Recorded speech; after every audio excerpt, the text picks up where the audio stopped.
Perdí la cabeza por la noche. Todo comenzó en un jueves cualquiera. Uno de esos días en los que el sol se filtra por las cortinas polvorientas de mi habitación y el aroma del café recién hecho sube desde la cocina, mezclado con el leve olor a pan tostado que mi mamá siempre preparaba. Yo era solo un chico de 17 años entonces, viviendo en una casa suburbana típica, con el zumbido constante del refrigerador en el fondo y el tic-tac del reloj de pared marcando el paso del tiempo como si nada pudiera alterarlo.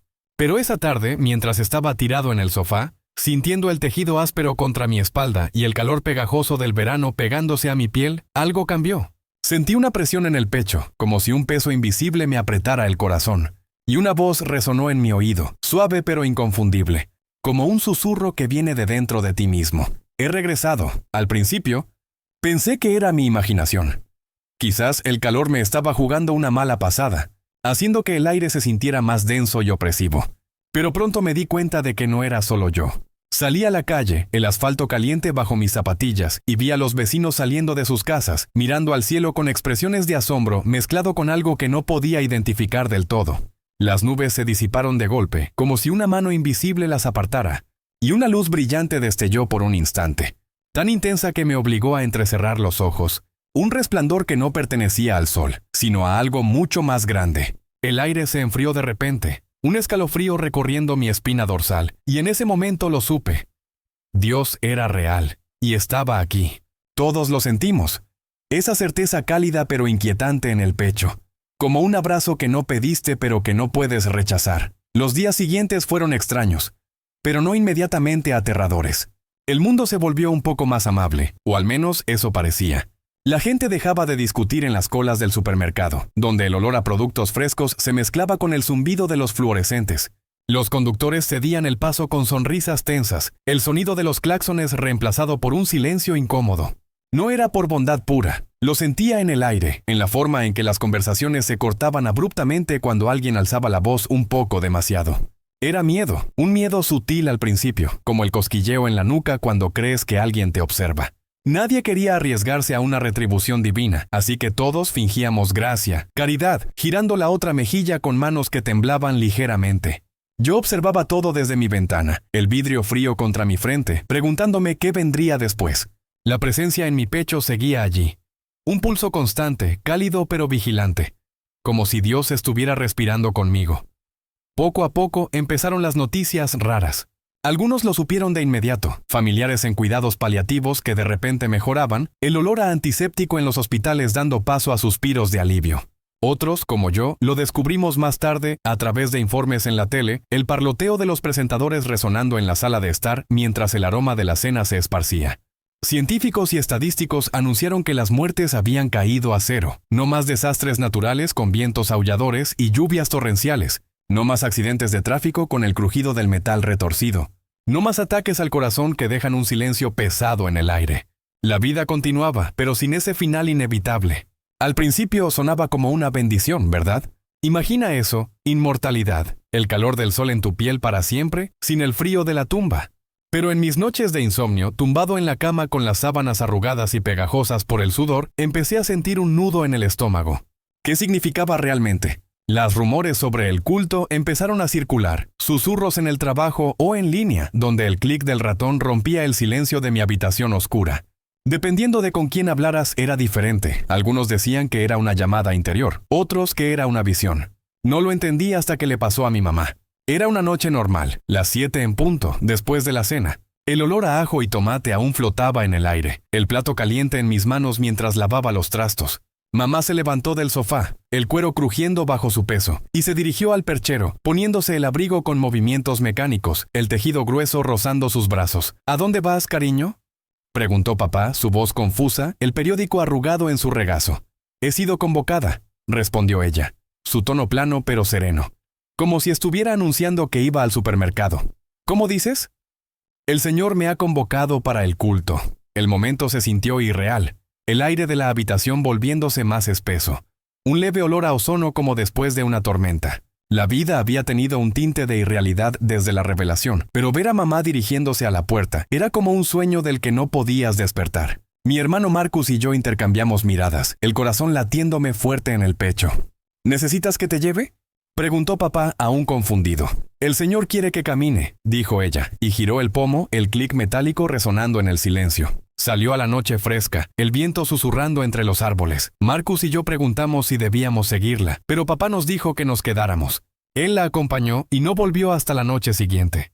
Cuando oímos la puerta abrirse, bajamos corriendo, el suelo de madera crujiendo bajo nuestros pies, esperando ver a ambos.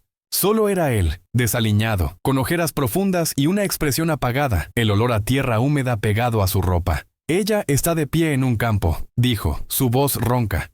Hay otras personas allí también. 4 meses pasaron desde que mamá fue convocada. En ese tiempo empezamos a entender más sobre las intervenciones de Dios. Yo las llamaba en mi mente los nuevos mandamientos, aunque no eran oficiales, solo mi forma de ordenar el caos. El primero, nadie muere, no por enfermedad, con su olor a medicinas amargas, ni por accidentes, con el estruendo del impacto. El segundo, serás convocado al culto en un momento aleatorio. Esa llamada interior que te obliga a moverte. El tercero lo descubrí en un video en línea. El brillo de la pantalla iluminando mi habitación fría por la noche. Era una pelea callejera, el sonido de puños contra carne, el olor imaginario a sudor y asfalto. Uno sacó un objeto afilado, pero de repente se detuvo, como si una mano invisible lo detuviera. Ambos se levantaron y caminaron en fila, expresiones vacías, pasos mecánicos en el pavimento. Si intentas herir a otro, eres convocado de inmediato. El miedo creció entonces, un escalofrío constante en mi piel, como si el aire siempre estuviera un grado más frío. Visité a mamá una tarde para entender mejor. El viaje en auto fue de 1 hora, el motor ronroneando, el viento entrando por la ventana abierta, trayendo olor a hierba fresca. Llegué al campo vasto y abierto, el sol calentando la tierra, pero un viento frío me erizó los vellos. Miles de personas de pie, espaciadas uniformemente, 3 pies entre cada una, todas facing the same way, cabezas inclinadas ligeramente al cielo, inmóviles. El silencio era ensordecedor. Solo el susurro del viento y el ocasional graznido de un pájaro. Caminé entre las filas, el césped crujiendo bajo mis zapatos, sintiendo el sol en mi nuca pero un frío interno creciendo. Cuando la encontré fue como suerte pura. Mamá, dije, la voz quebrándose, lágrimas calientes en mis ojos. Hola, cariño, respondió, su boca moviéndose aunque su postura permanecía fija, ojos al cielo. ¿Cómo estás? Estoy bien. Estoy en culto. No era del todo ella, su voz suave pero distante. ¿Puedes moverte? Estoy en culto. ¿Quieres volver a casa? No puedo, amor. Creo que deberías irte a casa. Tal vez antes de que te obliguen a quedarte también. But, vete ahora, querido. Le dije que la quería y me fui, maniobrando entre la multitud, perfecta como un tablero de ajedrez.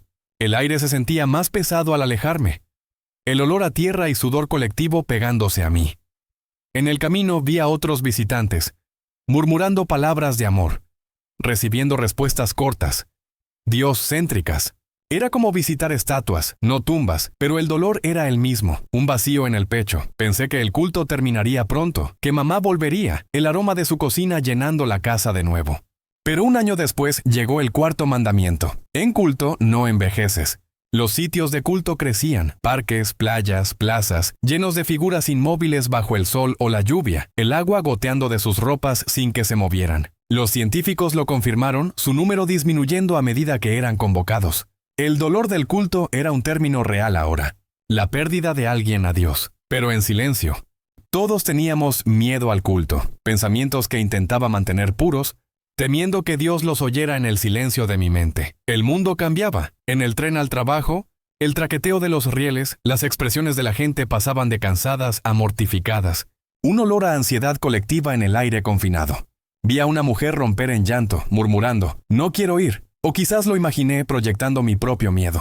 Las pesadillas cambiaron, ya no perseguidores, sino detenerme en medio de algo mundane. La voz diciendo, has sido convocado, mis pies moviéndose solos, el frío del terror calando mis huesos. 4 años más y 30% de la población en culto, incluyendo a papá. Desapareció mientras estaba fuera, quizás en el mecánico, el olor a aceite y metal en su ropa imaginaria. Esperamos días, luego buscamos en sitios locales, el viento azotando nuestros rostros, pero no lo encontramos. Entonces, el 5º mandamiento se aclaró. Si intentas terminar tu vida, eres convocado de inmediato. Lo vi en gente en azoteas, el viento aullando, dando media vuelta. En puentes, pasos robóticos. Con Marcus lo viví. Entré a su habitación, el aire estancado, y lo vi sentado, temblando, un objeto peligroso en mano. Congelé, deseando en silencio que funcionara, pero cayó al suelo con un clank. Se levantó, se puso el abrigo, el tejido crujiendo. ¿Marcus? Dije, voy a salir, respondió plano. ¿Ah? Culto, he sido convocado. Lo seguí 5 horas, el sol cayendo, el aire enfriándose, olor a asfalto y exhaust. Tomó su lugar en un estacionamiento abandonado de un parque de diversiones. Entre miles, el silencio roto solo por el viento. El humor negro ayudó a copiar. 70% del mundo en culto, de pie eternamente, cabezas al cielo. Visitar a mamá era duro. Un abrazo rápido, su piel fría e inmóvil. «Te quiero», y su respuesta lúcida me incomodaba, como si estuviera atrapada despierta. Prefería imaginarla en trance, pero la evidencia decía lo contrario. Las comunidades en línea hablaban abiertamente. Formas de escapar. Meditaciones profundas para pasar en paz sin ser convocado. Videos analizando al Señor. Uno me impactó. Un hombre con un setup elaborado para terminar. Llamas crepitando, pero todo se detuvo y caminó fuera. Otro, un streamer fingiendo convocaciones hasta que fue real. La chat en negación. El mundo se vaciaba. Menos trabajadores, tiendas con olor a polvo, rutinas clingadas pero inútiles. Compré café, el vapor caliente en mi rostro y visité a Marcus después de 2 años. El lote lleno, maniobré, el césped mojado por rocío. Hola, dije. Hola, ¿cómo es? Estoy en culto. Probablemente sea mi turno pronto. Ayúdame a preparar. Silencio, hermano. La idea que más pienso es una bala aleatoria pasando el radar de Dios, golpeándome.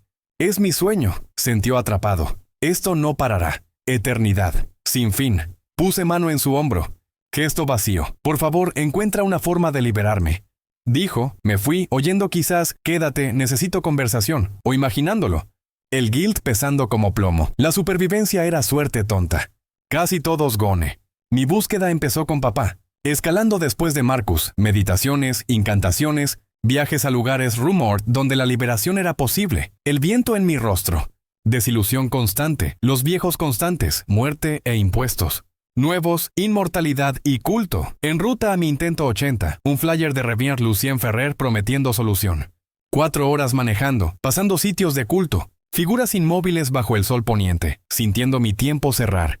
Como si pararía el auto y caminaría. La iglesia parecía abandonada, polvo en el aire, madera crujiendo. Dentro, la presencia en mi pecho vanished, un vacío liberador. Firmé en una mesa, madera áspera, y me senté en bancos duros, otros esperando. El tic-tac del reloj amplificado. Un hombre salió. Un par de horas más. Tiempo se arrastró. Manos en piernas, temiendo movimiento involuntario. Llamó nombres.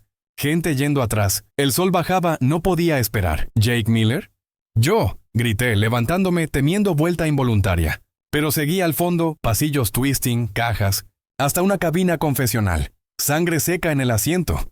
Novedad, siéntate, dijo la voz al otro lado. ¿Revolución? Sí, ¿no he hecho esto antes, confieso? Sí, di lo que tengas en mente. Oí crujidos como comiendo. Vi tu anuncio. Sufro miedo al culto, no quiero blasfemar, pero no quiero estar de pie eternamente. No es 100 años, dijo masticando. Es eternidad. Su proyecto, cielo en tierra. Esperó por billones, no cabe, men. ¿Qué? Nada, continúa. Tu anuncio dice solución segura. Sí, puedo liberarte. ¿Liberarme? Sí, aquí, ahora. Si necesitas tiempo, no. Sal y serás convocado. ¿Cómo sabes? ¿Tu respuesta? Gente espera. Sí, pero viola el mandamiento de no herir. De repente, la partición cayó. Un movimiento rápido, dolor agudo en el cuello, calidez escurriendo. No podía creerlo. Visión borrosa, enfocando al hombre con objeto afilado en una mano, manzana en otra. El Señor y yo tenemos acuerdo. Él su espacio, yo mío, aunque pequeño. Mi cabeza bajó involuntaria viendo rojo. De nada. Oí, luego, negro, un milagro.